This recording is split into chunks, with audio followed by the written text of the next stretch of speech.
Dito ba 50 pesos pambili mo ng merienda, wala na talaga matitira sa'yo. Samahan niyo ako mag-makeup guys while I talk about the difference me living in Saudi and in Philippines. So mag-start na tayo sa aking brows kasi kalbo pa ako be. Pinanganak pala ako dun sa Saudi for 15 years na ako nakatira doon. Can you believe that? Na-culture shock talaga ako dito be. There's good side and bad side na napansin ko compare sa Saudi and sa Philippines. One good side here in Philippines is like, ano nga ba? Kasi kapag babanggitin ko yung corruption, hindi ba good side yun, di ba? Pero ayun, kasi, for example, let's take na, dun sa mga pila-pila, ano nyo yung maglilinya-linya kayo, sa mga lines, kapag bibili ka sa groceries, or sa what's on, or sa mga mall, meron silang priority lane and priority seat. Compared dun sa Saudi, wala silang ganon. But, there is also good sides in Saudi, which, mataas yung pera doon. Charot! Pero doon kasi sa Saudi, yung commute compare dito, super, mas cheap talaga para sa akin yung commuting sa Saudi. Kasi, kami daw, wala kami sasakyan, pati dito wala rin kaming sasakyan or kahit ang motor, be. Nagko-commute pa rin ako everyday, be. Pero yun nga, besides financial, actually, mas gusto ko yung system ng school dito compared dun sa Saudi. Kasi, yung doon kasi, I studied in public school dun sa Saudi, pero binabayaran pa rin namin every month. Pero dito, hindi namin binabayaran. Girl, public school ba yun? Here sa Philippines, naramdaman ko talaga yung pagka-freedom ko lumabas. Kasi doon kasi sa Saudi, di ba strict yung dress coding doon, ganon. Eh, mainit din naman sa Saudi. Mainit din dito sa Pilipinas. Pero doon sa Saudi talaga, hindi ka talaga pwede magsuot ng kung ano-ano lang doon. Kasi respeto na din sa mga tao doon. Kahit na hindi naman siya masyado strict na ngayon, but like still, nandun, hindi talaga mawala yung pag-respect natin. Dito naman sa Pilipinas, it's totally okay to wear whatever you want.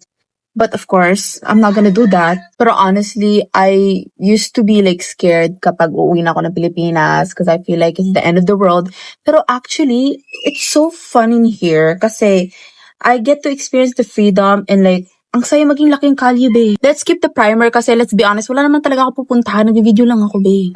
Mag-foundation na nga pala tayo, guys, para hindi halata yung pawis natin. Pero alam mo yung pinakinakatakutan ko talaga dito, be. The crime rate, bro.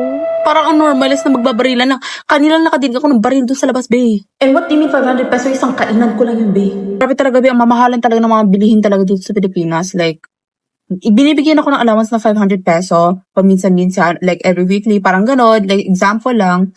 Tapos, girl, I'm gonna be honest. It lasts me 2 days max. Probably kapag tinipid ko pa yun. 2 days max maglalast sa akin, be. Like, ang lala nun, be. Dito ba 50 pesos pambili mo ng merienda, wala na talaga matitira sa'yo. But other than that, ang saya talaga dito sa Pilipinas. Like, promise, ang saya. Lalo na kapag you find the right friend. You find the right friend group or find the right friend. It's so fun living here talaga. Magko-quarter na pala tayo kasi mukha na akong white lady. Ayun guys, nag-powder na ako pagkatapos ko maglagay ng blush ako tsaka contour. Naging mukha na naman akong white lady kaya i-re-apply ko yung blush tsaka contour ko ng powder. Pero ayun lang naman, there's a lot of bad side din sa Saudi at marami rin bad side dito sa Philippines. And also, there's a lot of good things here in Philippines and also in Saudi. I think there's no such thing as better. For my opinion, there's no such thing as better than this one. Or which country was better. I feel like they both have their own like, parehas sila may iba't ibang feelings na bibigay sa akin. And I like both of them. And this is the final look. Girl, the makeup 8, the base 8, the face card 8, like, oh my gosh, walang filter yan, be promise, wala talaga promise.